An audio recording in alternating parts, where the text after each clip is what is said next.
The event of Ghadir in the narrations of Sunni scholars.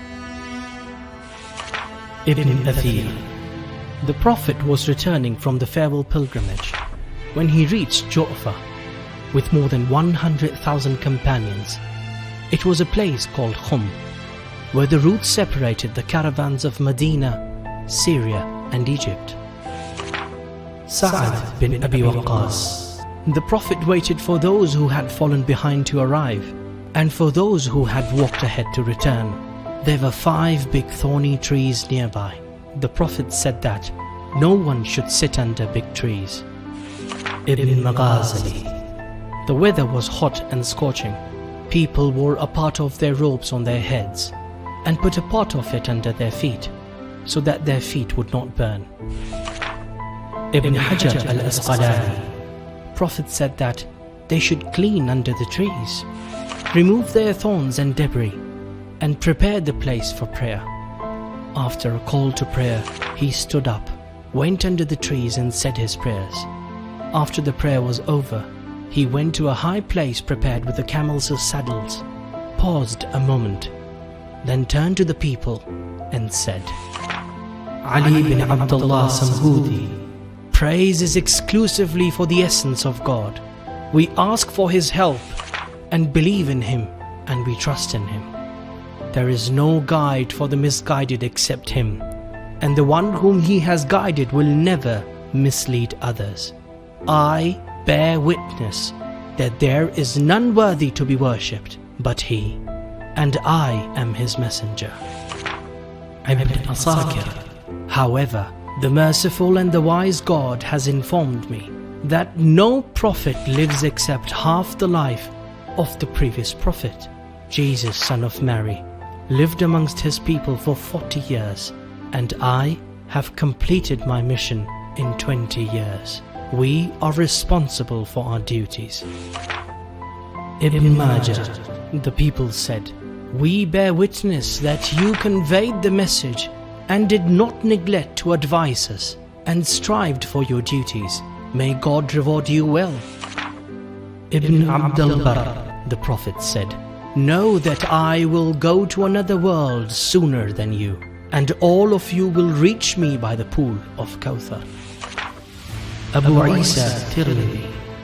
When you reach me by the pool, I will ask you about 2 precious and valuable things. So be careful and be afraid of how you will treat them after me, the Book of God and my family, Ahlul Bayt. Ibn Uqdah.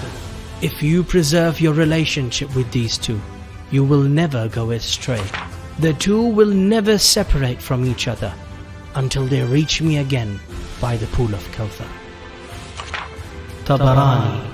Then the Prophet struck Ali's arm and grabbed his wrist and lifted it up. Ibn Uqdah. And then he raised Ali's hand so high that under both their armpits could be seen. He wanted everyone to see. Ibn Abdul Barr. Ali's hand was still high when the Prophet asked, am I not the most preferred of you in relation to yourselves? Muhammad ibn Majah. People answered, yes, O Messenger of God. The Prophet repeated his question several times, and the companions repeated the same answer and said that, you have priority over us in relation to ourselves. Ahmad bin Hanbal. As the Prophet had Ali's hand in his hand, he said, whoever I am his master, this Ali is also his master. The book of the history of the caliphs. Ali is guardian and responsible for the deeds of all those whom I have been the master of. He is the master of every believing man and woman. Every man and woman. Fara'id al-Samatayn. O God, help him and through him, help the Muslims. O God, make him subject to your mercy and compassion. Abu Abdullah Thaqafi. Then he said, those who are present should convey this news to those who are not.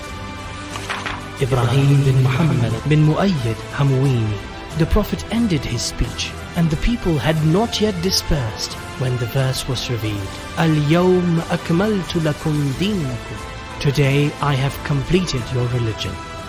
Khatib Baghdadi, the Prophet said, Allahu Akbar, Allahu Akbar, on completion of the religion and completion of the blessings and making God happy with my mission and the guardianship of Ali.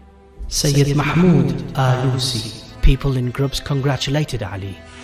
And Umar ibn al-Khattab said to Ali, Blessed are you that today you are guardian of every believer.